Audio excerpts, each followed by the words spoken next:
کچھ ایسے بدنصیب ہوں گے۔ حضرت عبداللہ ابن عمر رضی اللہ تعالیٰ عنہ فرماتے ہیں اللہ کے نبی صلی اللہ علیہ وسلم نے نماز کا ذکر کیا، نماز کا ذکر کرتے ہوئے پیارے آقا علیہ الصلوۃ والسلام نے فرمایا من حافظ علیہ کانت لہ نورا وبرہانا ونجاتا یوم القیامہ، جس نے اس نماز کی حفاظت کی، جس نے نماز پڑھی، جس نے نماز کو قائم کیا، یہ نماز نمازی کے لیے نور ہوگی، یہ نماز نمازی کے لیے دلیل بن کے آئے گی، یہ نماز نمازی کے لیے نجات بن کر کے آئے گی۔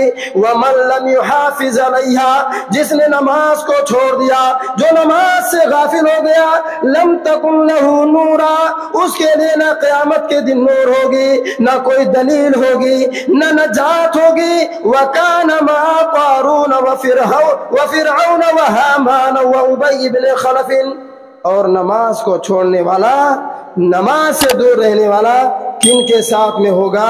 سنن دارمی کی روایت ہے، اللہ کے نبی صلی اللہ علیہ وسلم نے فرمایا وہ قارون کے ساتھ ہوگا، وہ فرعون کے ساتھ ہوگا، وہ حامان کے ساتھ ہوگا، وہ ابی بن خلف کے ساتھ ہوگا۔ بولو یہ لوگ اچھے لوگ تھے؟ کیا ہم چاہتے ہیں کہ ہمارا حشر ان کے ساتھ ہو جائے؟ ہرگز نہیں چاہیں گے۔